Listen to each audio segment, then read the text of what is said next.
Ladies and gentlemen, welcome to the 2014 Extreme Rules preview and predictions.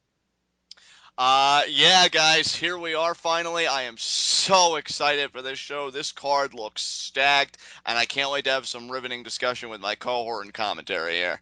You thought I was going to actually introduce you. Yeah, I know, right? Totally caught me off guard with that, like, introduce yourself. And I'm like, oh, okay. Did you? Did you introduce? Do people know who have never visited my channel before and they're coming here for the first time to hear our awesome commentary? Do they know who you are? I'm John, aka Vocal Aggression. The pleasure is all yours, I assure you. No, I'm just kidding. I'm really But excited. but mostly just John. He doesn't really do the vocal aggression gig that much anymore. That's true. That's true. You could refer to me as just John. That would be definitely more apropos. And again, as I said, my cohort and commentary, Ashton. This is our Extreme Rules preview and predictions. Ashton, I'm so pumped for this show, bro. I mean, of course, there's one standout match that I'm looking forward to more than any other. And But that really, one match is our pre-show match, the WeLC. yeah, you got me. You caught me red-handed. Never has a match been more anticipated than El Torito versus Hornswoggle in this WeLC I know. encounter. I know. That's why I said it, man. I know. I mean, the intensity of it all, the drama, the The emotion. anticipation I know, right? Everything is at an all-time high. But in all at an seriousness, all-time high. You didn't even catch that.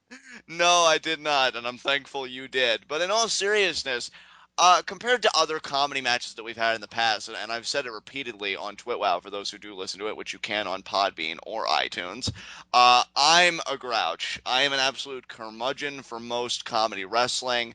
I'm that stick in the mud you never invite to parties. So for me to say that this storyline has worked, and I think it's produced effective comedy, is the biggest compliment I could give this match. And to be perfectly honest, I am excited for this pre-show bout. I know, right? Like, I know that we kind of snarkily and sarcastically made it seem like this is the most anticipated match on the card, but realistically, I'm looking forward to this match more than Truth and Woods versus Rusev, more than probably the triple threat match that involves RVD and Jack Swagger. As much as I love Cesaro, there's only so much he can do. This match is actually going to be really good, and I think that that's literally 100% because of how great El Torito is and can be. Absolutely, you've got the ability and legitimate in-ring acumen of El Torito, and you've got, I think, an entertaining heel personality in Hornswoggle, and you bring those two, another pun here, those two halves together, and you, and you really get something that I think is going to be very fun to watch, and I think is the perfect type of match, as I said in our most recent 12-hour episode, Ashton, for the type of demos that WWE targets in this day and age. Ultimately, I do expect a fun match. Probably go on for I'd say 8 to 10 minutes at least, with El Torito getting the win after some hilarious comedy spots with some mini ladders and mini tables. So El Torito for the win. 100% agree with you. Although, the one thing that I could see happening is they get like their ladders that they have are too short, and neither one of them can reach whatever is hanging above the ring. Therefore, it ends in a draw. See, and it's funny you mention that because I should qualify very quickly. I don't think there's going to be anything hanging above the ring. I do think this is going to be a match that ends by pinfall or submission. Just it has the accessibility of all of these weapons. Okay, So I like that. I like that. I hope you're right because that would make a heck of a lot more sense than hanging something like 6 feet above the ring, exactly. So yeah, again, El Torito for the win, probably after his moonsault or what have you. And yeah, it should be really fun. or just a gore. Or a gore, yeah, through a table. That would be amazing. We'll see what happens, man. Dude, 3 months ago, goring Hornswoggle through a table would make you the ultimate heel. That's true, and that's another thing. I really am pleased with how successfully and how seamlessly they have transitioned into him being a heel with 3MB, and I'm glad Slater's gotten cool with it, so it doesn't have to stop. So really, it is like 3.5 MB, and yeah, it's a good fit for him. And I never thought I'd say that about Hornswoggle with anything. Yeah, and the one thing that I've been saying consistently on TwitWow that I'm going to reiterate here right now, they need to do some kind of, and again with the short puns, miniature feud, like a mini feud every month now for the pre-show so that all of the legitimate matches can make the main card. Definitely, definitely. I think that's another reason why this has just come off so well to me, to you, and I think to so many other fans. And really, another thing I want to touch on very quickly, though I don't want to devote too much time to, I think this match and this feud is definitely opening up a bigger market for midget wrestlers because I've heard about other guys potentially coming to the WWE. One name in particular I read on Dirt Sheets, Short Sleeve Samson, who may be the special guest referee for this bout. So, and I do mean this sincerely. Like, I'm not trying to go for giggles here. Like, I do think it's cool that this feud could potentially be opening up a new market for WWE because Absolutely. it's like, yeah, it's interesting. All I can say is if they do open up a new market, I hope we get more athletes like Torito and less like Hornswoggle, who isn't No, really an athlete yeah, at all. definitely, man. I mean, really, I'm genuinely entertained by El Torito, and after that spot he did at the contract signing, I'm like, you know what? That's why this WLC stipulation I makes mean, really, sense. what's the difference between him and Mysterio? I really can't think of anything. To be perfectly honest, in terms of offense and stuff like that, the only difference, of course, would be the mass appeal and everything from like a marketing standpoint only. That's pretty much it. But in No, I terms of in mean, ring, I mean, like yeah, stature-wise, they're similar. Even like, I'm not trying to say that Rey Mysterio is a midget, but relative to the wrestling world, yeah, he pretty much is. yeah, he is What definitely is a he like? Five smaller six? man. Yeah, that sounds about right, dude. Torito's probably like 4'11", 4'10". But well, actually, remember we did find out that their reach and everything was like the bottom shelf. So, but yeah, I totally see where you're I don't coming know, from. man. I think Torito might be able to reach the second shelf. He is a beast. He is a beast. Hashtag legitimate analysis. All right, man. So, anything else you want to say about this match? Um, just hope Hornswoggle doesn't botch anything too bad. That's it. All right, yeah. And up next, let's talk about probably the least relevant match on this card. Alexander Rusev versus Truth in Woods, or Truth in the Woods, or however the heck you want to call it. This is going to be the first prediction I have that I think is going to raise some eyebrows and have people go, "Oh, John, this is why you're always wrong." First and foremost, I guess I have enjoyed the build to this match. It is interesting to see Rusev debuting on pay-per-view already in a two-on-one handicap match. I almost kind of wish that they would have given Ryback this treatment. I never remember him having one of these big-time handicap matches on pay-per-view. Um, but I think it's a good way to build Rusev up. Truth and Woods, they do have a brief history as a tag team. Of course, that started with Brodus Clay and his dancers, Cameron and Naomi. I do expect Rusev to steamroll these guys here, but here's where my prediction becomes interesting because I expect Rusev to get the submission win on R-Truth with the accolade after Xavier Woods abandons Truth in the match. I do think an Xavier Woods heel turn is going to occur here. I've said that for a while because I feel like Xavier Woods has consistently been on a losing end and he needs some juice somewhere. So I think him going AWOL on R-Truth and just leaving him in the trenches, that could be the start of a feud that may get Xavier Woods back into a sphere of relevance. I So, could see if that, and I don't think that's going to happen, but if it would happen, just because I like to play along with these things, right. I could see their one-on-one match, Truth versus Woods, being the pre-show next month. Yeah, definitely. Definitely. Uh, really, and the thing is, while I prefer it to be Woods abandoning Truth because he is the younger guy, and I think you'd get more mileage out of him turning heel than R-Truth, even though R-Truth as a heel, we know from history, is great stuff when written right. I just see one of these guys really abandoning the other, and I hope that my formal prediction is the one because they've really teased how well they work together. We're on the same page against Rusev, two guys being greater than one and having that chemistry. I think Rusev is going to brutalize one of those guys so bad that the other guy is going to be looking on, probably holding his ribs or something, and being like, you know what?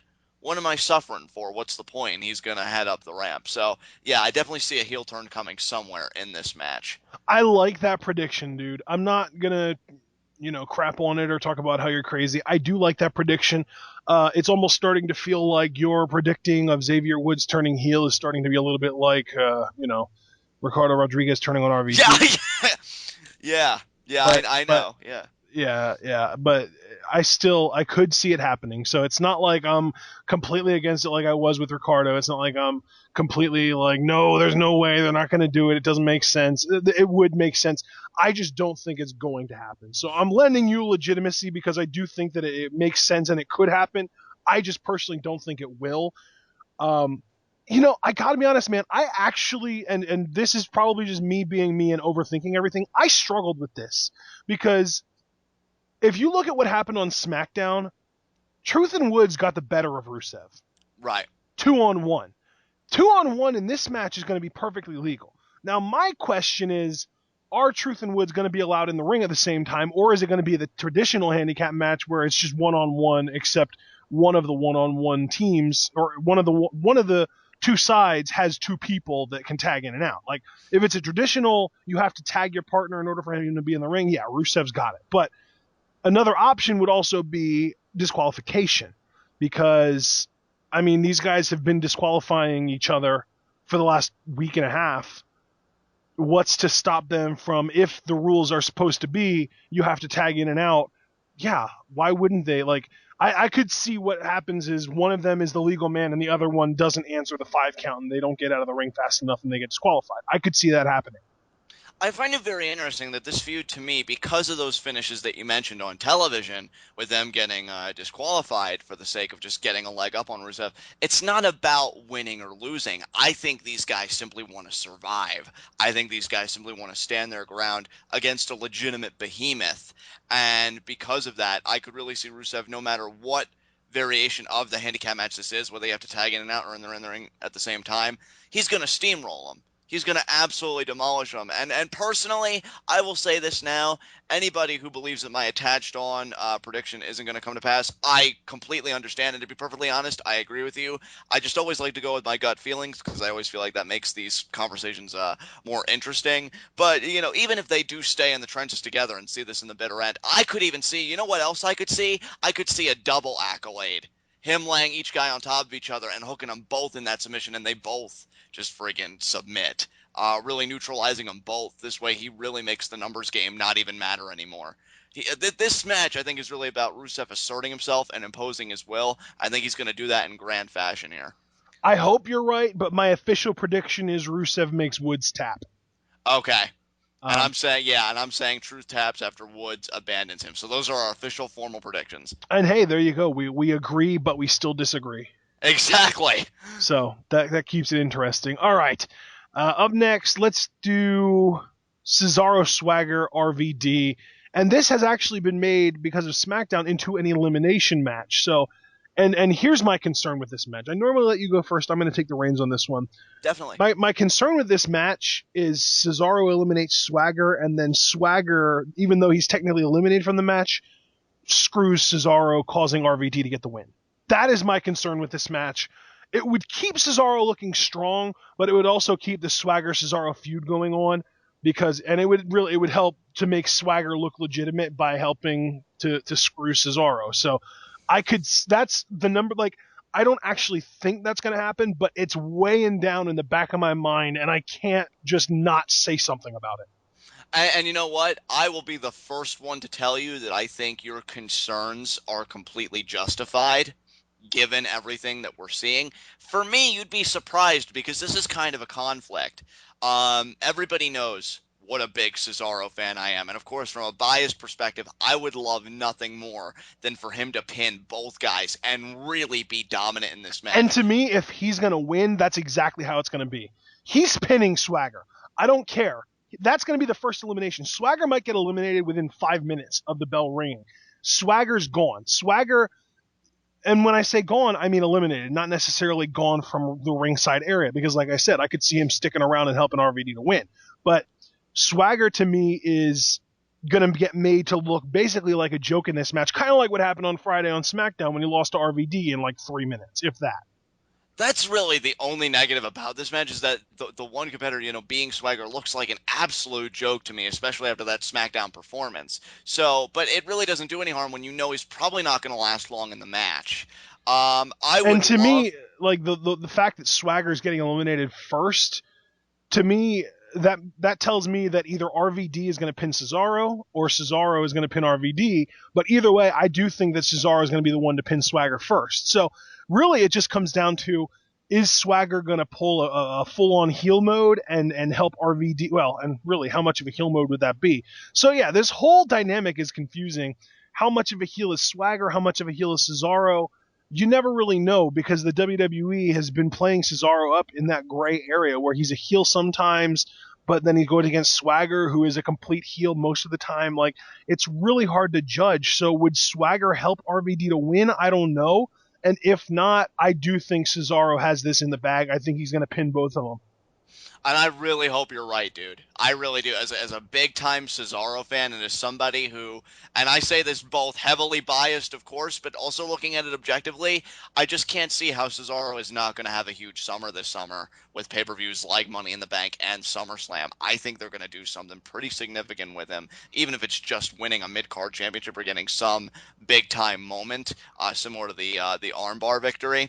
However, the way I see this match is I see actually RVD eliminating Swagger very early on, and then our actual match really would be just RVD versus Cesaro again, this time though with a clear-cut, decisive finish, pinfall or submission, one of these guys, of course, which I'd give to Cesaro, because with RVD coming in at 3-month spurts, 3-month commitments, I think he will never lose on TV. Well, he actually did against Bad News Barrett, but let me say, he'll never lose when there's something when there's nothing significant on the line. That's what I'll say. But seeing as how this is a pay-per-view and this is a platform to really build somebody up, I could see Cesaro getting the win here. So I pick Cesaro, but only after RVD eliminates Swagger and then Cesaro eliminates RVD. It just kind of hit me. I could see, because of the whole you don't really know who's the heel in this match dynamic. I could see Cesaro eliminating Swagger. Or really, you know what I could see? I could see RVD pulling that weird pinning combination where he pins the guy with his legs and catching Swagger for the 3 count. But then Swagger, because it was just like a roll up and he didn't really physically dominate him or anything, I could see Swagger going berserk and Right. hitting offense on both guys. Maybe he hits like a gut wrench power bomb to both guys, and then he does the Swagger bomb in the corner to both guys, and just lays them both out, and then goes to the back, and then the real match would start basically from a clean slate because both guys just got the crap beat out of them. Right. I could see that too. Yeah, definitely. That just hit me when you were talking. I was like, you know what? Swagger has no alliances here. He doesn't like either of the guys in this match. He has problems with both of them. Between Cesaro abandoning him and RVD refusing to join his faction, I could see Swagger losing immediately and then going ballistic and really damaging both guys so that they're on an even playing field, and then Cesaro winning. Yeah, there are a lot of interesting avenues that this match could take, but ultimately, I think you and I are pretty much in agreement on the outcome. We do see Cesaro getting the win, or as you said, maybe Swagger does interfere against Cesaro and RVD picks up the win. Again, just knowing though that he does But three you know month what? With commitments. what I Yeah. just said, I don't think that's going to happen now. The more I think about it, because to me it wouldn't make sense for Swagger to only attack Cesaro because he has bad blood with RVD now too. He On Monday he came out and cost RVD the Intercontinental Championship match, or the Intercontinental Championship tournament match against Bad News Barrett, because RVD refused to join Zeb and his faction. So I do think that there's beef there, and there's also beef between Swagger and Cesaro, obviously. So I don't think he would favor one or the other, and the more I think of it, the less that makes sense. So I do think that either he'll just kind of tuck his tail between his legs and leave, or go ballistic and take both guys out equally. But I don't think he's going to screw Cesaro anymore. That thought has crossed my mind and now left it. Interesting. All right. Well, I'm formally locking in my prediction. Again, Cesaro wins after eliminating Van Dam, and then, of course, RVD is going to eliminate Swagger. So I see Cesaro only getting one elimination. Do you stick by your prediction of double elimination for Cesaro, or? Um, this isn't technically allowed on Puitoff, which is why I had to lock in one of the two out results. But all I'm saying is Cesaro wins, last eliminating RVD. I don't know who's going to eliminate Swagger. It could be Cesaro after a neutralizer, or like I said, it could be RVD with that cool pinning combination that he does with his legs. I could see either one catching Swagger. Regardless, I do think Swagger gets eliminated first. So that's what I'll say. All right. Excellent. Let's move on. Up next, let's talk Intercontinental Championship. Big E versus Wade. I'm sorry, it's not Wade anymore. I'm sorry to everybody who's a fan. Bad news, Barrett. Yeah, you know what? I did some research going into this match because this is That's actually one. never good. Yeah, I know, right? This Lol is one dirt of. sheets. Oh, hey, dirt sheets. Who won between Sandow and Sin Cara on Superstars? I don't mean that kind of research. I mean legitimate research because I wanted to find Oh, out that's currently how long Big E has been Intercontinental Champion because this is actually the first legitimate match that I'm really, really struggling with the outcome. And Big E won the Intercontinental Championship on November 18th against Curtis Axel. it's been His first, 6 months. yeah. So we're coming close to 6 months now. Bad News Barrett is on one hell of a roll. First of all, I think he has more momentum than Big E. Second of all, for my money personally, I think he's more relevant than Big E right now. Or over. More over, definitely. However, I Uh-oh. think let's not jump the gun and just immediately assume that all of these things come together for a championship win because that I'm not really certain about. Is Bad News Barrett going to be the guy to end the Big E championship reign? There's a very strong possibility, but in the back of my mind, I'm not convinced. To be perfectly honest, I am picking Big E to retain here. What? I am. I don't see Bad News Barrett getting the championship win. That Uh, is the first mind-blowing prediction that you've made tonight to me. Yeah, no, just something in the back of my mind says that he has just got so much momentum and he is looking so strong that Big E is going to overcome again. And really, to be perfectly honest, and you and I have talked about this, and I'm going to level with our listeners and those who have been listening to Twitlow, Bo Dallas is coming. And just something in my mind says that Bo Dallas is going to be the one to beat Big E. I mean, granted, I am And partially you know what relying it on it. is for me? Because the Shield is faced now, I could see Bo Dallas beating Ambrose. Really? So you and I both agree that Bo Dallas, I think, is mid-card championship bound. We just don't know which I think he one. wins a mid-card title by or at Money in the Bank. Interesting.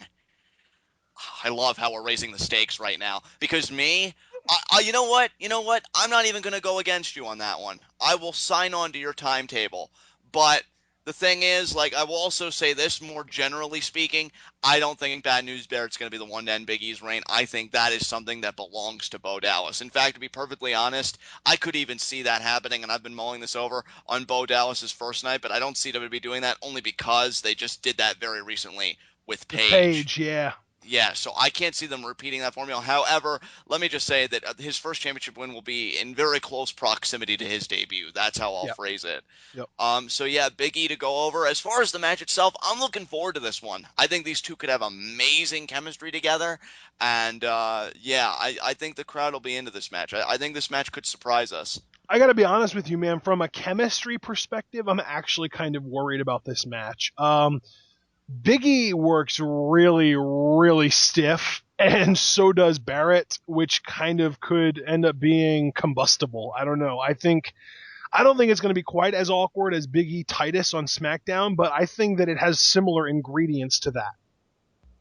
Right, right, and I hope not because you know how much I loathe that whole segment Oh, on absolutely. I don't Twitlow. think it, like I said, I don't think it's going to be that bad, but I do think that it has similar combustible elements in it.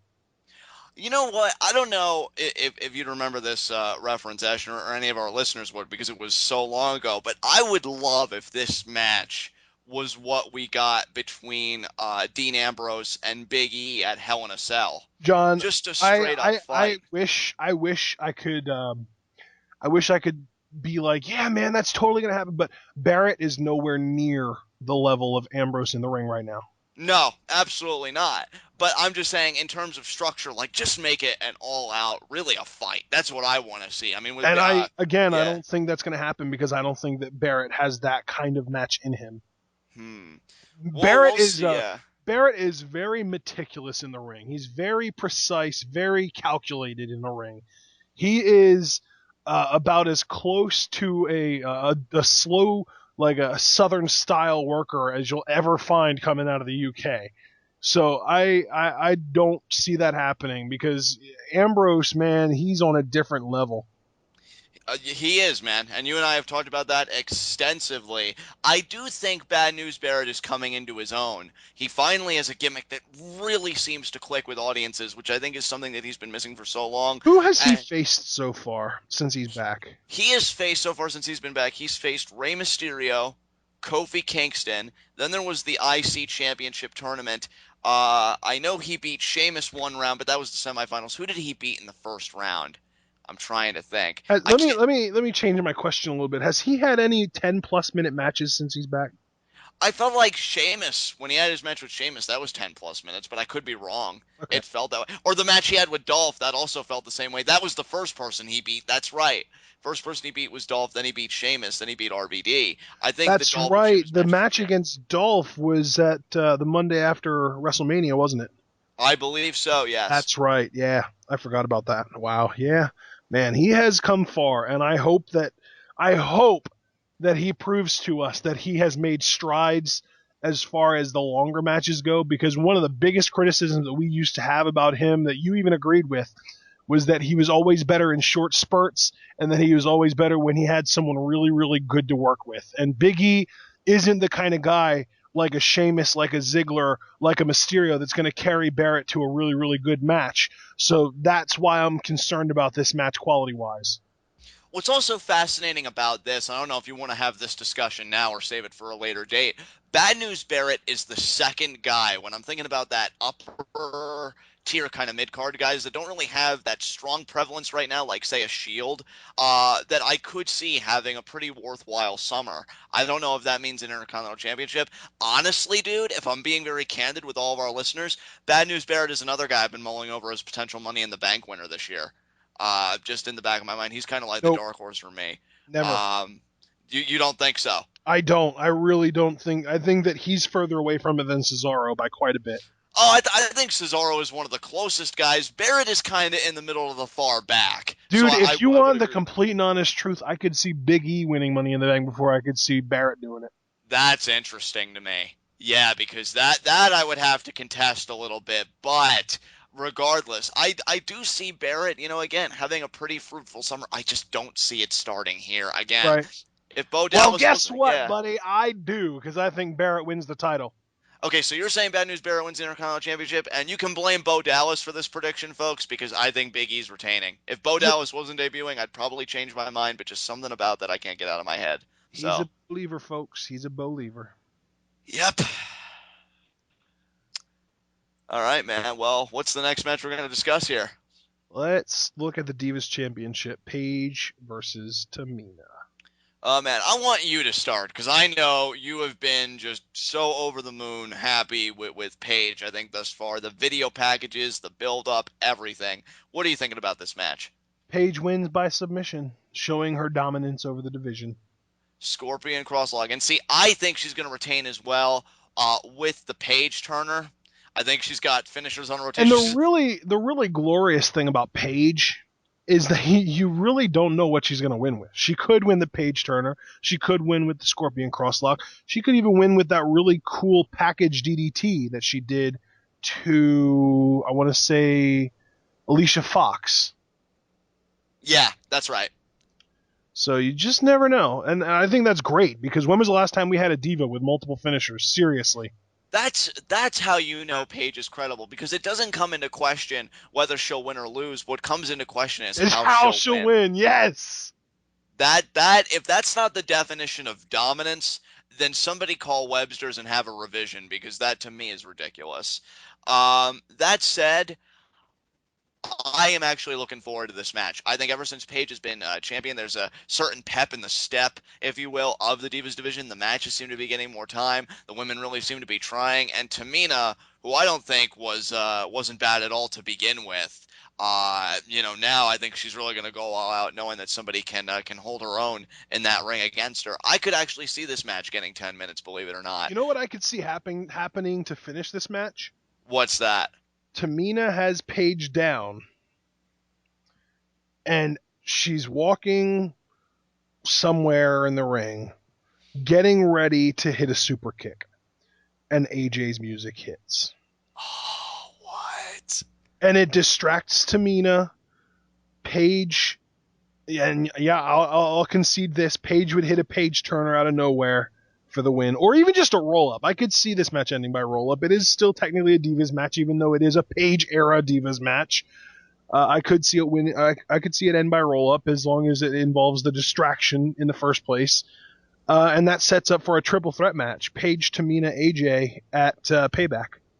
That, you know what, dude? I am so in love with that prediction. I am like this close to going off the ledge and just joining you there because I think AJ is the wild card here. Even if you don't want to position her the way that you did, And the I think glorious thing to me is that they could play it up exactly the way that they're playing up Cesaro, Swagger, Van Dam. You right, don't yeah, know who the heel is in this. It could be Swagger, it could be Cesaro. All you really know is that RVD is the babyface. But the other right, two guys, is Cesaro a babyface because he gets cheered for and everyone hates Swagger? Is Swagger a babyface because he's the guy who got abandoned by Cesaro because of the whole Heyman Coulter thing? You don't really know. You kind of get the opportunity to pick and choose who you like, who you don't like, but the only person that the WWE really wants you to like is RVD. They could exactly. do the same thing with Paige, Tamina, AJ. Paige would be RVD in that case. She's the one that the WWE knows you need to like. But Tamina and AJ, they're kind of against each other, but they also both have beef with Paige. So they could really play that off like, who do you like best? Do you like Tamina more? Do you like AJ more? Regardless, we know you like Paige. So I really, really like, the more I think about it, the more I really, really like that idea. I hope they do at least something like that. It doesn't have to be exactly that, because who am I?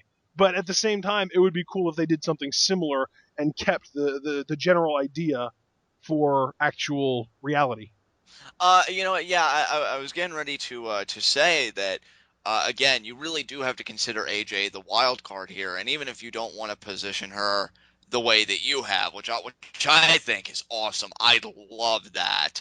You have to imagine. I still believe her return is imminent. I think she's taking time off because she's had a significant shift in a relationship with Punk. You know, they are getting more serious. She's She's engaged, I've heard. planning a wedding. Yeah, you know, so congratulations to her also as well. Just want to get that out there. But yeah, you have to imagine that she is going to come back, and when she does, dude, that rematch I think is going to be insane. But you know what? That's why I like your logic so much because you don't want to give that rematch away at Payback. Personally, I'd want that rematch at SummerSlam. I would really try and drag it out and give it the big four Right. stage that in The my one opinion it on one, at deserves. least, which is why I like the Yeah. idea of a triple threat. Yeah.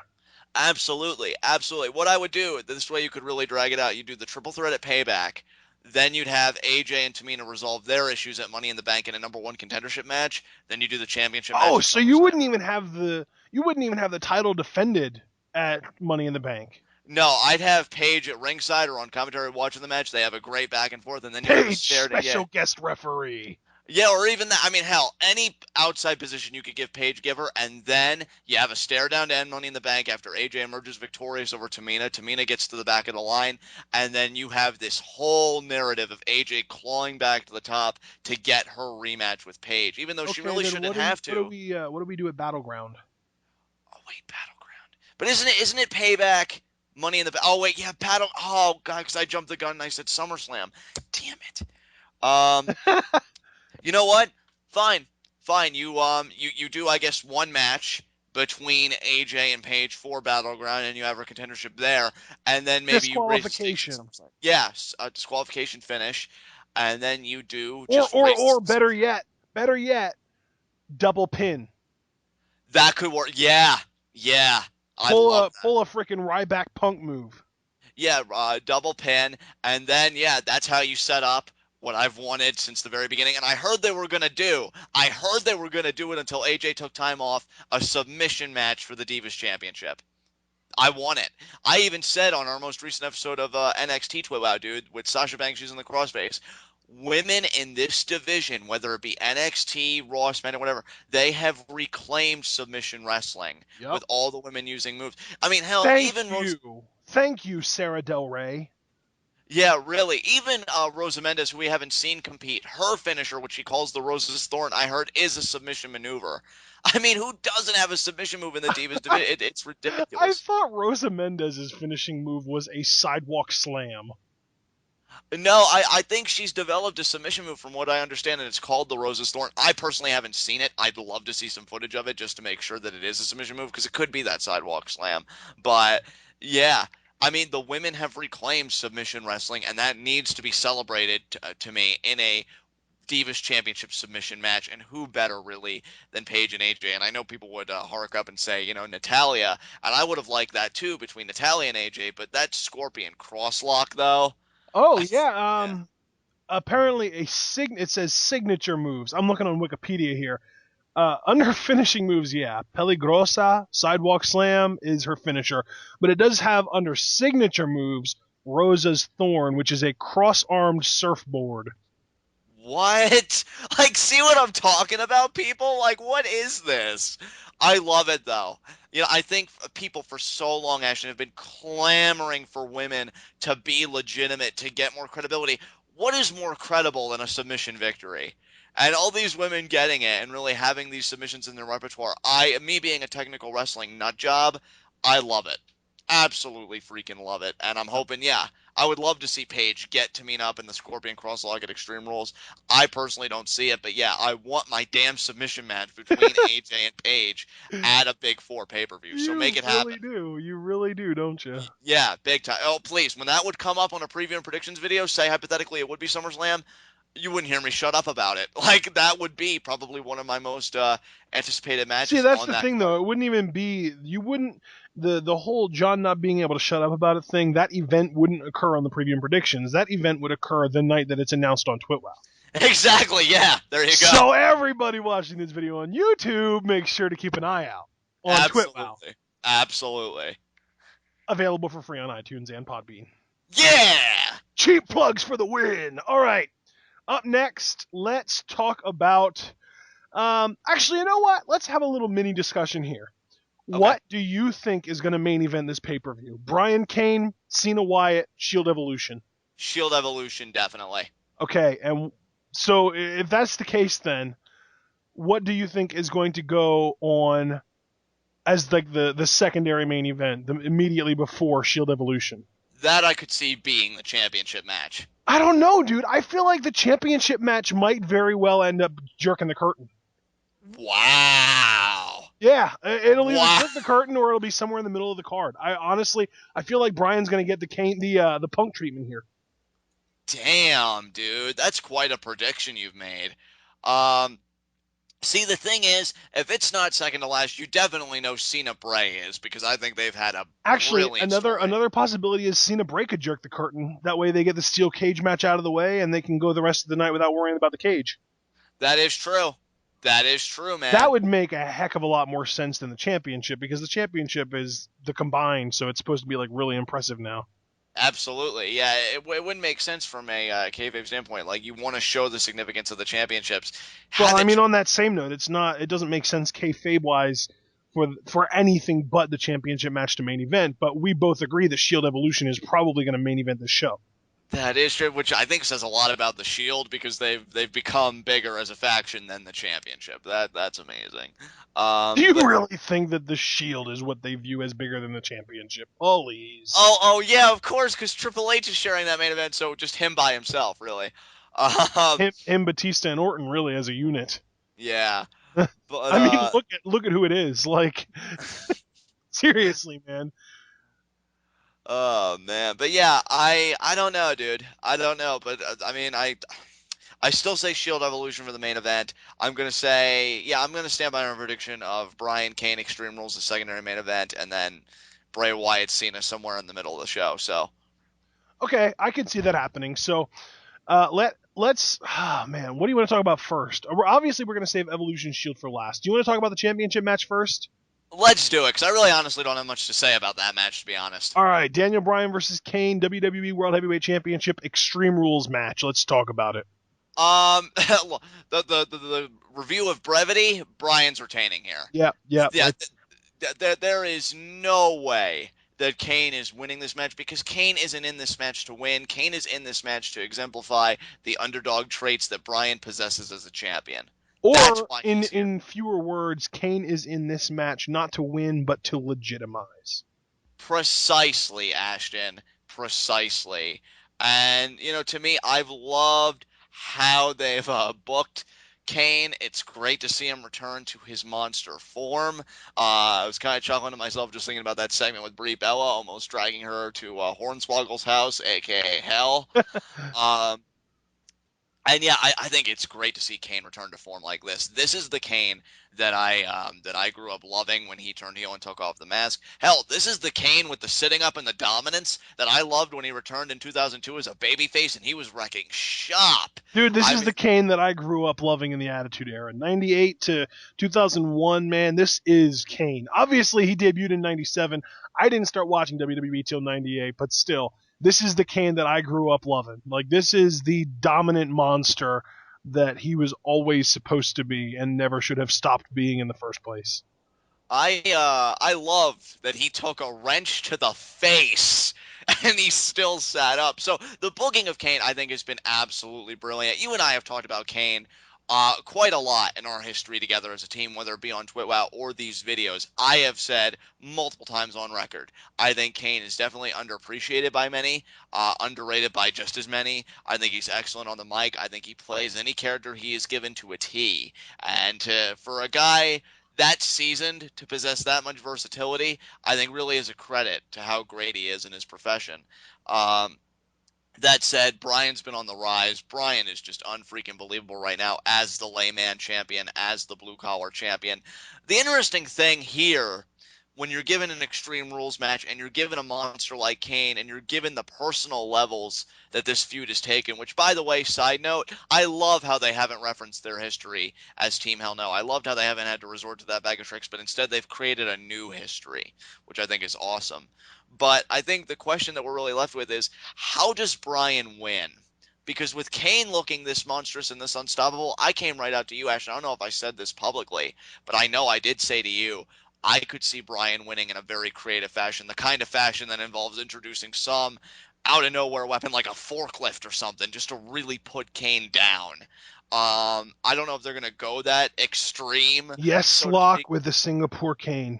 You know what? That makes a heck of a lot of sense. And I know some people on Puitoff were predicting submission victories. I don't know. Knee to the face while Kane's holding a chair. That actually was something I've been thinking about a lot, and that I think is going to be my lock. Um, how crazy are these two going to get? Because I'm almost I tempted to take it even love that this further. is Extreme Rules too, because this is the first time that we're going to get to see the dragon out of Daniel Bryan in his WWE career, because this is the first really important one-on-one, gonna get 20 minutes, important Extreme Rules match that he's ever been in WWE. Absolutely. I mean, this stipulation just makes so much sense given everything. I mean, after the brutal assault by Kane, which that's another compliment I have to give WWE for as little time as they had to make Kane a credible opponent and to Did a really great job. they did an amazing job, dude. And granted, I love how they turned the tragedy of Brian's misfortune because he's been through a lot lately. Yeah. Getting married, his father passing, which is very tragic, and I do And send my then that that condolences. that Make-A-Wish kid died too. And then that Make-A-Wish kid passed away. So I don't mean to be insensitive when I say this, but I do have to credit WWE for taking that tragedy and almost turning it into a positive from this storyline because they haven't had Brian really do much, and the way they It's, you wrote know him off what? to take care of his issues. It's almost similar to the Punk Taker storyline in a sense, with the way they used Paul Bearer's death. Exactly, exactly. Because hey, they didn't want to take the risk of Brian being overly emotional, which I would certainly would have been say. Oh, understandable. I'm sorry. Go ahead. No, yeah, no. I was just gonna say they used it so that Brian wouldn't have to confront those issues on live TV, and that was really the doorway for Kane to really come back to being a monster. I mean, three tombstones, dude. All three of them in a very uncomfortable place. I mean, one on the floor, one on the steel steps, and then one on the announce table. I mean, And it damn. didn't even break. And yeah, yeah, and I know that always makes you cringe. Now, what were you going to say? Um. Oh, I was gonna say, I feel like they were significantly more sensitive about this case than they were about the Paul Bearer thing, because with the Paul Bearer thing, they were practically rubbing it in our faces Right, with right. with the Paul Heyman impression and the ashes and all that stuff. Like they crossed some lines, and I thought that was great because it was edgy. It reminded me of the Attitude Era. But if they would go that far with this situation, it would be incredibly insensitive and borderline obnoxious. I completely agree because you know what storyline I was thinking of that I think really fits that description? The storyline, and we're talking Attitude Era, that Big Boss Man and Big Show had. Because that was ridiculous. Because, With the dead dad. yeah, exactly. And That was hilarious though, dude. Big Show's dad died in like 1993, so that wasn't really the same. Oh, really? I thought it really was recent. It wasn't? Okay. No, Yeah, I guess my example really doesn't fit that. But regardless, I appreciate that WWE demonstrated tact here.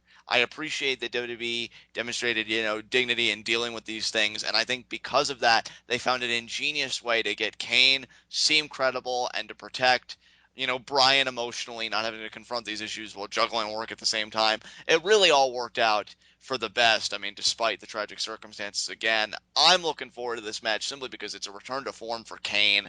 I think anybody who's a fan of Monster Kane, just enjoy this love letter to this character because that's really how I describe this match. Because I don't know if we're ever going to see Kane look this dominant or this monstrous again. Because you have to imagine how many more years and how much more does this guy really have to do? He yeah, does have political interests. He does have things outside of wrestling. So if this is going to be one of the last really big things that he does, my recommendation to all fans is that they really just buckle up and enjoy it. I like that. We're gonna leave things at that. You and I agree. Brian retains. Yeah, I like the way you put that. So we're gonna go ahead and move on. Let's talk about Cena Wyatt, and I believe, if I'm correct, this was the match that you were actually talking about when we opened up, and you were talking about how there was one match that you were more interested than all the others. I appreciate you letting me start this because I'm going to start with a blanket statement. This match terrifies me. It absolutely terrifies me because as much sense as I believe it makes for Wyatt to get his win back, for Bray to escape that cage with his message, it's exactly the very nature of this storyline that leaves me petrified that Cena's going to win yet again. We are talking about a storyline that they have made so personal, talking about the frailty and the psychological nature of children, influencing young people with the message that may be positive on the surface, but is really dark when you get deeper into it. That's Bray Wyatt. Or you have the guy that's been the traditional hero, the archetype for what it means to be a good man, to be just upstanding in the world, being John Cena. There are a lot of really, in my opinion, I don't think this is abusing the word, I think this is one of those storylines that has some really profound themes going on when you really appreciate who's representing what. That said, for all the genius and the brilliance that such a structure allows, in this day and age, can the villain really even be allowed to come out on top? And Ashton, I'm going to be honest. I'm picking Bray Wyatt, but I don't want anybody to kid themselves. That's purely out of fandom and yearning. If I was really to be a slave to my logical capabilities, in all honesty, Cena's winning here. What do you think? Yeah, I could see the same thing. Man, it. Here's my thing. I think that the way they have built Bray and the way that he is capable of pulling off a recovery from a loss, I hate that they are basically feeding him to Cena. But on that same note, if you really look at the character, the Bray Wyatt character, is he really all that concerned with beating John Cena in this match? Really? And you know what? I'm so glad you brought that up because anybody who thinks that this whole story, this whole narrative that these two have built together is about Bray being superior to Cena through wins and losses, you're wrong. Because I was wrong too. Because I felt like this was about Bray Wyatt building his kingdom and slaying the king. Remember, I said that as early as Elimination Chamber. I was incorrect. What this is about is about making the king seem tyrannical, exposing the current king as a fraud. Because let's remember the one adage of Bray Wyatt that stands tall above everything else. This is a man that wins wars without lifting a finger. So why should he have to beat John Cena when the foot soldiers known as the WWE Universe will do it for him? Yep. By embracing his message over Cena's. How do you do that? By making the preacher out to be a liar. How do you do that? By making Cena seem like a monster in that cage. And that's what I think is going to be the goal of Bray Wyatt. Cena may win, but he is going to win in a way that's so vicious and so violent that, I mean, forget the WWE Universe not being able to stomach Cena on that very personal, emotive level, being the children and the women and everything else. He's not going to be able to look at himself in the mirror after what he's going to perpetrate at Extreme Rules. That's my gut feeling. So you think he's gonna reach real deep down into places that he doesn't talk about at parties, Yeah, and commit some terrible, awful crime against humanity on Bray? Yeah, he is going to brutalize it. And the best part of it is you can't even reasonably call Bray a victim. Dude, Be- I apologize for cutting you off, but let me throw this out there. Are we gonna get blood in this match? oh, that has been a time old question in this era for so many matches throughout the years. If there was, let me answer you this way. If there was ever a time when blood seemed like it could actually contribute to the story rather than just get a cheap pop from the crowd, I do believe it to be this match. Because I to do. me, the mere thought of Bray Wyatt wearing that crimson mask on his knees with his arms spread out wide, begging Cena to finish him. And Cena looks at him and he does. He finishes the job. To me, that's iconic. That creates a moment that nobody's ever going to forget. And see, I could see Bray pushing for that. When you hear people talk about Bray Wyatt in interviews, one thing I consistently see is just how good this young man is, and not only promo delivery, but just his character and just being in control.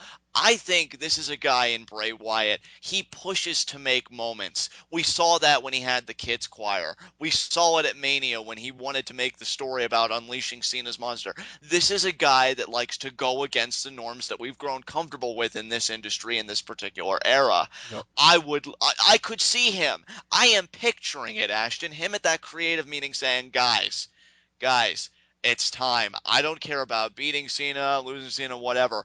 We need to really make me seem like this prophet. I want to be bloodied. I want to be on my knees, smiling in the face of my executioner, telling him to pull the trigger and loving it.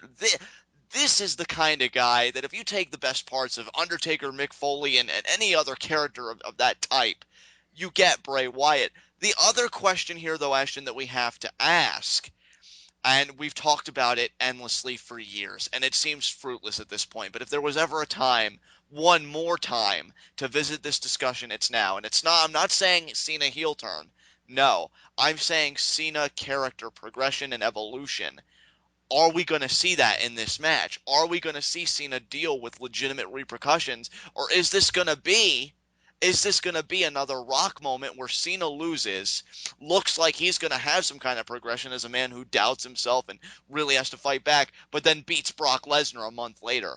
I mean, is he going to lose to Bray Wyatt? We think that something's going to come of it, and then he returns to same old Cena next month. A Wasn't lot of he questions. originally supposed to lose to Lesnar? You know what? I've heard conflicting reports. I've I've heard heard two that, different yeah. things. First of all, I've heard that he was supposed to possibly beat Lesnar, or lose to Lesnar, rather. Second of all, I've heard that he was supposed to have been so beat down and brutalized by Lesnar that he had to get stretchered out. Those are the two things that I hear. I heard the latter a lot. I heard that Lesnar was legitimately angry that Cena cut a promo afterwards because he was really supposed to sell the beatdown. One Right. thing, though, that I also commonly heard regarding your former point was that they wanted to give Cena the win quickly to show WWE's quote unquote supremacy over UFC. And with Brock Lesnar being just the type of businessman that he is, they wanted to make sure that that outcome was a lock. You know what I'm saying? Because they didn't know if Brock Lesnar, I guess, would be leaving shortly after. I mean, you Right. just don't know. Right. Um, that said, This match fascinates me. I've said repeatedly, and I stand by it. This is the match I'm looking forward to the most. Everybody knows that. Everybody and their grandmother knows that at this point. I want Bray to win so badly, Ashton. I can't even tell you. I can't even really properly convey it to anybody in words listening. But it's John Cena. And I don't say that as one of those resigned Cena haters or somebody that has a freaking live reactions video or a markout video when he gets in a car accident. But this is a guy who is a realist. And I know that when you deal with a storyline like this, how can WWE face their demographic and tell the children, oh, it's just okay. This is the case where I'd love to wrangle the parents because, they would be right along with their kids. Oh, we want refunds or whatever. I just think from a PR standpoint, from a marketing standpoint, I don't know if with the implications of this match, if they can allow Cena to lose. If they do, I will kiss the ground that I'm really my chair is seated in right now, and I will praise WWE. I just don't see it. So I am going to say Bray Wyatt wins, but that is purely out of yearning and desperation, folks. If I was to adhere to my logical faculties, Cena's winning here. Yeah, I agree. I do think Cena wins here. Damn, Yeah. this is And hard. here's the thing, though. I think that he wins in like I don't need to go back into it. We were already talking about it. I think that he wins in a way that makes Bray look like $1 million. I hope you're right. I really do, Ashton, because if Cena wins in another way, that just makes him seem like he's overcome the odds yet again. I'm going to tell people right now that just might be. I'm going to have to see how I process it in the moment. That just might be a heat of the night when we get to our formal review Yeah. because I don't know if I can stomach that happening. I really don't know. I agree. I do agree. We'll see. All right. I am so glad we got that discussion done. That was awesome. Let's talk about our most likely main event: Evolution versus Shield. Um, Before we actually get into this, can we agree that Evolution wins? No, we cannot. Okay. Well then, um, this is going to be interesting then. Okay, then I'm going to let you take the reins because I'm curious as to how you think Shield is going to win. It's funny you chose that choice of phrasing of me taking the reins because I think Roman Reigns is going to stand tall here.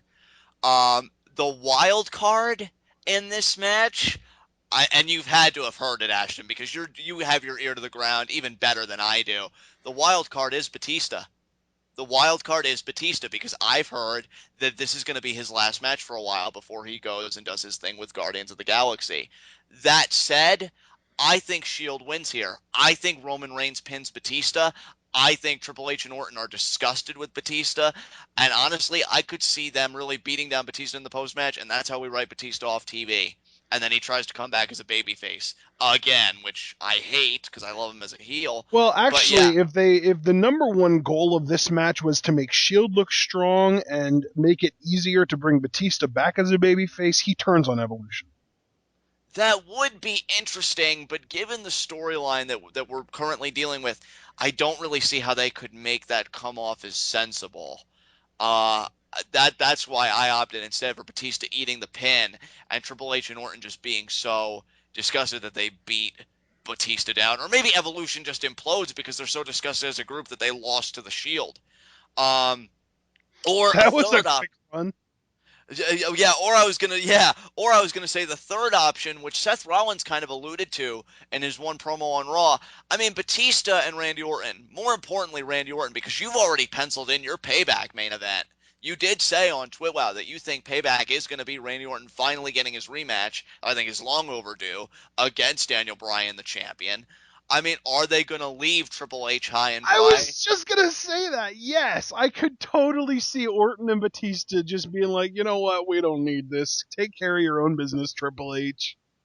Yeah, and you know what? Do you remember the discussion we had? Because I thoroughly enjoyed it, where I told you that I felt like the Shield Evolution whole gang war thing wasn't going to last long, but that the bigger story was going to be Triple H abusing his power to try and tear the Shield apart as a unit. That's what I'm actually starting to put more serious stock into that thought now because I do see the Shield coming up with the win and then Triple H just thinking to himself being the cerebral assassin, you know what? My big time group failed. So if I can't defeat the Shield from the outside, then I'm going to obliterate them from the inside by having them destroy each other. And that's what I think the big narrative is going to be before we get Money in the to, Bank. yeah, maybe it's going to start with Money in the Oh, Bank. Yeah, dude, Payback, triple threat match, Money in the Bank, all three of them in the Money in the Bank ladder match. yeah.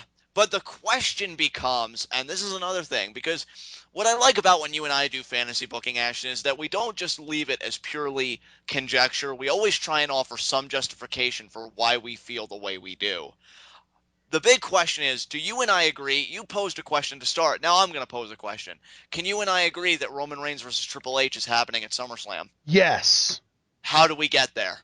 How do we I get there with the way I we're think I just kind of said he forces the Shield to face each other for United States Championship at Payback. Um, I think that either Dean Ambrose retains or Seth Rollins walks out with the title. And then we have our Money in the Bank ladder match, which I could very easily see Reigns winning. But if not, let me put it this way. If the WWE plans on putting Money in the Bank on anybody but Roman Reigns, Roman Reigns wins the U.S. title at Payback. If they want to put the Money in the Bank on Roman Reigns, then have either Ambrose retain or Rollins wins the title at Payback. Regardless, walking out of Money in the Bank, Roman Reigns is either going to have a briefcase or a U.S. title. I think a briefcase would make more sense, but we're talking about Cesaro, so you never know. Everyone's also talking about how they think that Reigns is going to win the Rumble in 2014 or 15, but I disagree with that too. So we'll talk about that down the line. I have no absolutely. clue. I have no clue what I would set up for. What was it? Battleground. Maybe, just maybe, Reigns in a handicap match against Rollins and Ambrose. I could see that happening because that way they can keep Reigns isolated as like the one good guy, or it could be the one bad guy, and maybe he just has like that double turn where he's just so tough that he will not give up and he ends up passing out or something. I don't know.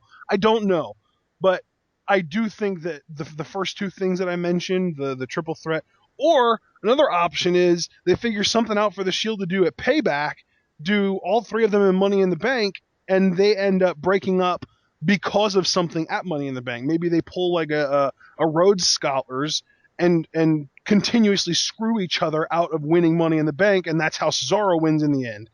And then that leads to a triple threat at Battleground, which then eventually somehow ends up Triple H against Roman Reigns. I don't know.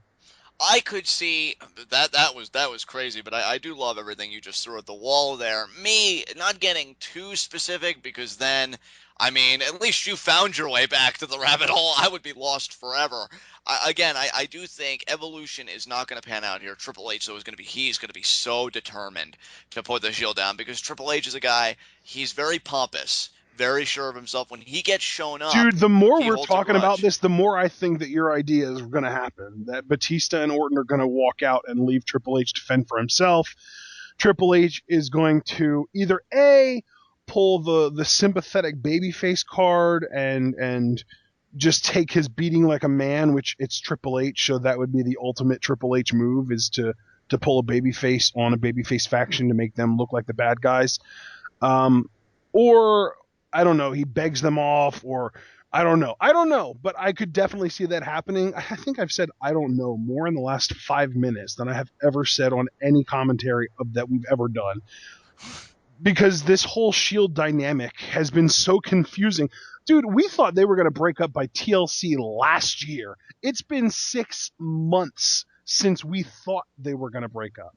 I've never Like, been happier being wrong. I know, and now they're babyface, and I don't know how sensitively the WWE is going to treat that babyface status, or if they're going to kind of let them hover over that tweener line. I just don't know, and I hate that I keep on saying that because I don't like not knowing things. But at the end of the day, I'd rather be honest than try and act like some kind of know-it-all jerk when I don't.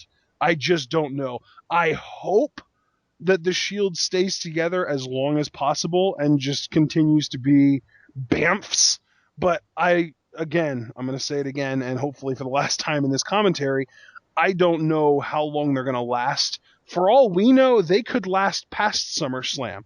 They could not be even broken up by SummerSlam. We could have Roman Reigns versus Triple H, Seth Rollins versus somebody else, and Dean Ambrose defending his U.S. title against someone else all on the SummerSlam card just because they like the Shield and they want to give those guys chances to shine individually. I don't know. And that's going to be the last time I say that. You know what, dude? I mean, that's the glorious thing about the Shield. First of all, the idea that they've gotten you to say, I don't know, that many times, and I'm not trying to bust chops, but we usually are. We both are, to a certain degree, very certain of most of our predictions. And whenever we create room for doubt, we always fill that void with a backup prediction of some kind. But Exactly. But I don't have a backup at this point. exactly, but that's the Actually, nature let me of the Shield. rephrase that. Let me rephrase that. Yeah. I have about a dozen backups at this point, but I don't know which one to pick. And knowing the nature of the Shield, watch them give the metaphorical middle finger to all of those backups on both of our sides and Yeah. say, we're going to do something you're not even expecting. Because there are two routes that are really clear in my mind at this point if I was going to put forward my own fantasy booking. A. Triple H tries his efforts to erode the Shield from within. Roman Reigns asserts himself as the alpha of the group, the leader, and says, you know what, Triple H, no matter what you do, you'll never break us up. But the Shield is jealous because you know what, guys? If I'm being honest, if I'm really being honest, as much as I have been riding this fantasy train of Cesaro winning Money in the Bank, and don't mistake me, I do think he is a strong candidate. I really do. If the Shield is in it, Roman Reigns is taking it. There is no doubt in my mind. This guy is being groomed to be the next guy when John Cena's done, when his torch finally goes out. No, Roman Reigns, I think, no, is, yeah. John, you don't understand. He's not going to wait for John Cena's torch to run out. He's going to rip it out of John Cena's hands while it's still burning. That was beautiful. I'm not even gonna. I'm just gonna keep on my line of thought and leave that separate. Um, but no, I could see him winning Money in the Bank, and then the Shield quietly seething, and then they hate that Roman Reigns is on the marquee of SummerSlam. I mean, again, a big four WWE pay-per-view, the summer equivalent of WrestleMania, while maybe they're jerking the curtain or something, or maybe they're not even on the show, and maybe they do that intentionally to really stick it to him, and then they screw Roman Reigns in his match with Triple H, or because it's the Shield and Ashton, I hope you don't find me ridiculous, but I think you can sympathize with my position, seeing everything you're going through with this faction. Would you believe I could even see Roman Reigns having a successful cash in, Shield celebrating that they have the world title in their camp, and then during Roman Reigns' reign, that's when we have the cracks?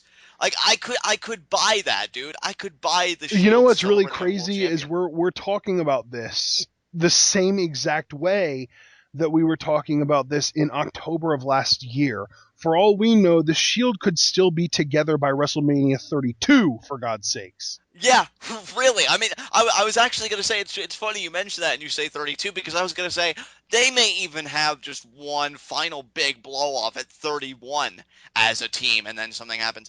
That has been the beauty of this team because even with Evolution, you could kind of tell, which is funny, kind of bringing it full circle.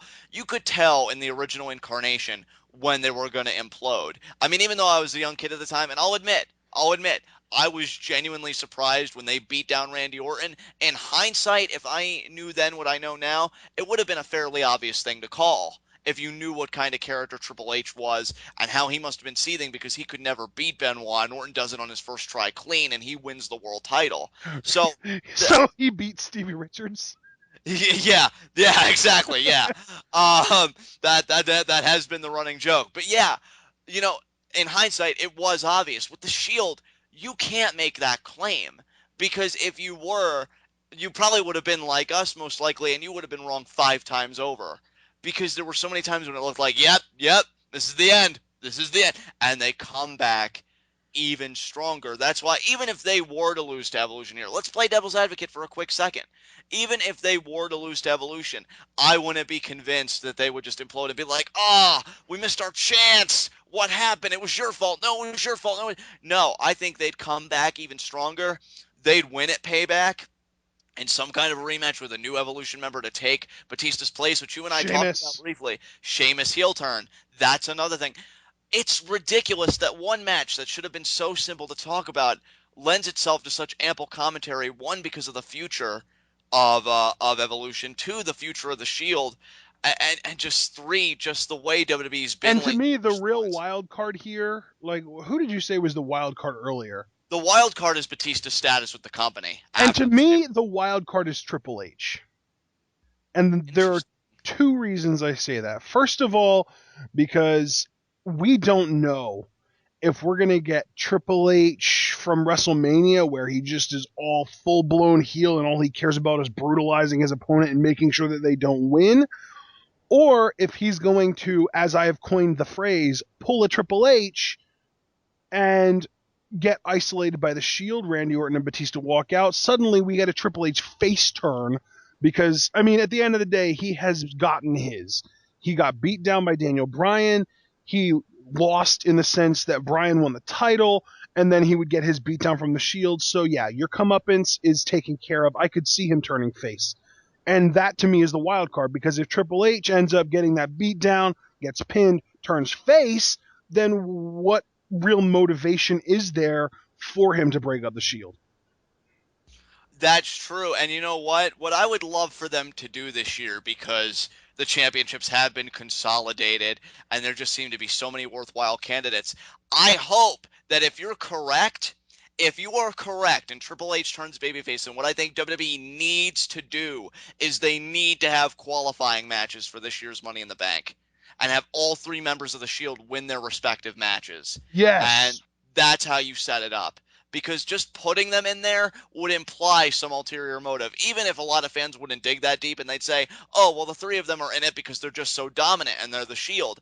But I think it serves the story better of their imminent and inevitable dissolution if they all three win on their own merits and we return to the story of, just that competitive nature, that those egoistic tendencies, and then it just not necessarily implodes at Money in the Bank, but definitely gets a big moment at that pay-per-view with one of them winning that briefcase, preferably Roman Reigns, but at the same time I could see WWE going the shock route. I mean, I don't know, but yeah, Roman Reigns is definitely the clear-cut candidate to me if he's in the match. Then behind him in my mind is Cesaro, and then after that, who's to say? But those are the two strong candidates in my mind, and I think that'd be a great setup if Triple H turns face, which, now that you mentioned it, I guess I'd be cool with, but I think that's only because you did make the point that Triple H has gotten his from all the top baby faces. So really, what else is there to do except just go home and run the business? So yeah, I guess I'd be cool with it.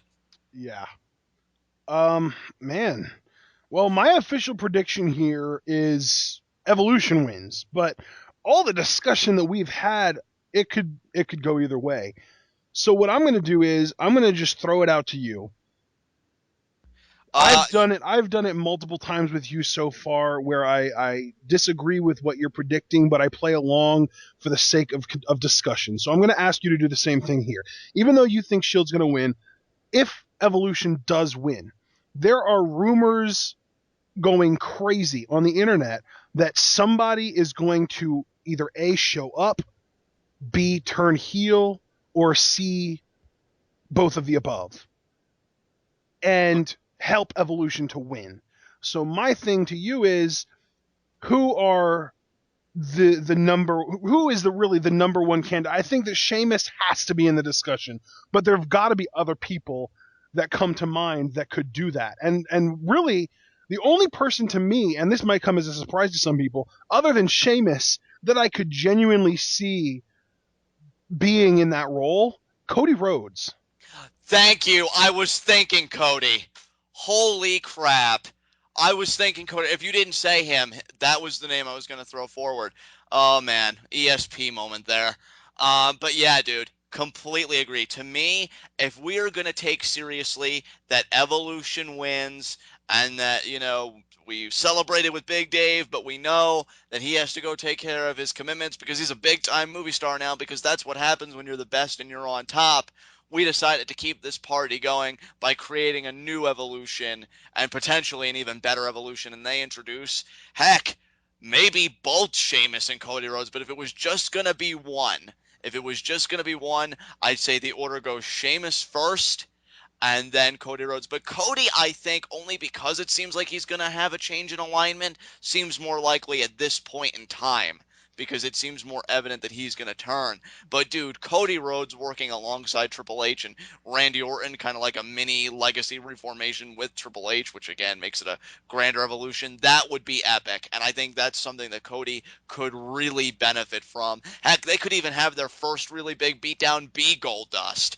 Goldust, maybe they have their match. Goldust maybe thinks that they're good because all brothers fight and they got out of their system. He's like, Cody, what are you doing? And then they do a huge beatdown at Goldust. That would be really awesome. I think Cody could really benefit from it. And here's another crazy thought. Okay. Who is the one man whose job in the WWE is apparently always in peril, who could always turn heel on a dime, that Evolution could basically blackmail to get to help them? Oh, let me think. Dude, I'm drawing a blank. I don't want to draw this out too much. Who are you thinking? Who is constantly getting berated by the authority? Who is constantly in peril of losing his job? Who threatened to sue the company because of the fact that he was losing his job? Oh! Oh! Really? Big Show, huh? Yes. Wow, dude. Wow. You know what, too? I mean, hell, if we're really having fun with this, do you think, and I'm just gonna leave it as a simple yes or no. We don't have to throw names out there. We don't. But do you think, because of how high he is on the system, do you think Triple H would even go as far as to give an NXT guy a rub with this? Because No. he loves NXT. No. You don't think so? You don't think it'll go that far? Although there's one guy who happens to have a match earlier in the card that could be considered an NXT guy that fits the bill. Xavier Woods? No, Rusev. There you go. Oh man. Think Dude, about the role that Umaga played when he was in WWE. He was Vince McMahon's personal hitman. that is true. That is very true. And really, if Batista's the one making the departure, what role was Batista? The The monster, the powerhouse. muscle, the Yeah. powerhouse. So they'd want to logically, if we're staying logically consistent, they'd want to fill that void. Who better right now than Rusev? And plus, Lana. Randy Orton, Lana power couple. Potentially, potentially, yeah. I mean, I could see her having meetings with Triple H and Orton and being Rusev's representation. Lana's smart. I think she's meant to be portrayed as a very savvy, cunning businesswoman. What better way to get to the top and feud with the absolute best? Because Rusev, with his look and everything, has always struck me as a prize fighter. Always. Yep. And what better way to get to the competition that you know you're worthy of facing than aligning with people like Evolution? Yep. Makes sense to me. There are so many possibilities in this match. It's ridiculous. And Well, you I know mean, what really blows is it's just going to be, there's not going to be any swerve. And that's the thing. Sometimes the best swerve is no swerve. There's not going to be any swerve. It's just going to be freaking Orton. And you know what? Here, that's the thing. That would be a swerve too. There's not going to be any swerve. No swerve. Just Shield wins clean. They pin Batista, and Batista walks off into the sunset to go take care of his Guardians of the Galaxy crap. And then Triple H and Orton are left to fume. That's going to happen, and we're both going to be like, oh man, that was such an amazing match, but I'm so underwhelmed because nothing really happened. right? Yeah, I mean, it's crazy because I'm gonna return after that huge odyssey of fantasy booking and possibility to the first step. And the first step was me saying that the Shield is going to win after Roman Reigns pins Batista. I stand by that. Everything else is purely, albeit very entertaining and very engaging and very enthralling, conjecture at this point in time. But the one thing I think is really definitive is that we know Batista's on a clock, and because of that, I think he is going to be the one to eat the pin. I mean, heck, if he can tap out at the main event at WrestleMania, I don't think WWE has any qualms of making Batista eat the finishes. And because Roman Reigns is the star of tomorrow, and he is that guy who that was probably my favorite line of this whole video, rips the torch out of Cena's hand while it's still burning. Yeah, Roman Reigns is getting the win for his team here, and I think it will be at Batista's expense. I'm not even going to disagree with that, man. We've gone, man. what's the term that you use? Going to the post office and cashing the check or something? Going pillar to post, going to the bank, cashing the check, or And bringing it yeah, back. Yeah, bringing it yeah. back, That's man. that's that's what we've done here. So I'm extremely satisfied with our preview and predictions for this pay-per-view. Man, we put more thought into this than we did WrestleMania, didn't we? No, I just got done telling Abel because he asked me like how'd it go, and I'm like we're still going, and he said nice, and I'm like dude, this has been without a doubt my favorite preview and predictions ever because I think you and I want people to engage us both on your channel, on Bleetoff, all the listening mediums where people reach us. Talk to us because these discussions, I have never had more fun discussing wrestling like this in depth. And we've had some gems on TwitWow, but I think this takes the cake for me because the possibilities we've created are ridiculous. And I want feedback. I really do. I want people to talk to us. Do you think we're crazy? Do you think to on to something? If you're somewhere in the middle, what would you do? That's what I want to hear because this has been insane. Absolutely. I mean, with that said, do you have anything else you have to say about Extreme Rules or anything else on this card? All I'm gonna say is I'm looking forward to this show just as much as I was looking forward to WrestleMania. Yeah, me too.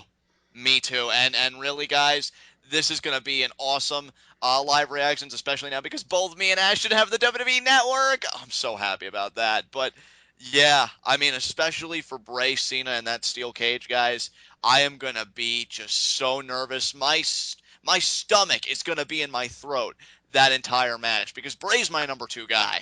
I mean, he is a solid number two behind Cesaro.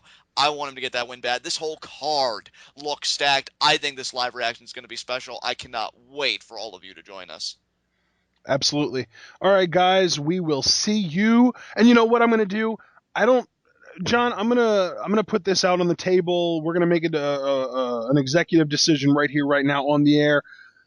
Live reactions and review, same video, both on YouTube and as a new episode of TwitWow, rather than just doing the YouTube episode as the live reactions and then the review as the TwitWow. We'll combine them and put them on both. I like that. Yeah, I think that worked very well for WrestleMania. I'd like to do that again here, definitely. All right, we're gonna make that a new thing then, because that seems to be working extremely well. And really, what more of a review could you possibly ask for than literal live reactions to what's going on? We tell you how we feel about the match as it's happening and when it ends. So there's not much better of a review that you can get than that. So we will see you guys for live reactions. I am so looking forward to it. Live reactions and a review will be up Sunday night, Monday morning, somewhere in that range. And then we will continue as usual with TwitWows after that. Man, this is going to be a crazy pay-per-view, or at least I hope so. I just hope they don't do the, like I said, no swerve, just do the expect, or just do kind of like the basic finish. So we're going to close things out here. Thanks for listening, and we will see you guys for live reactions. Guys.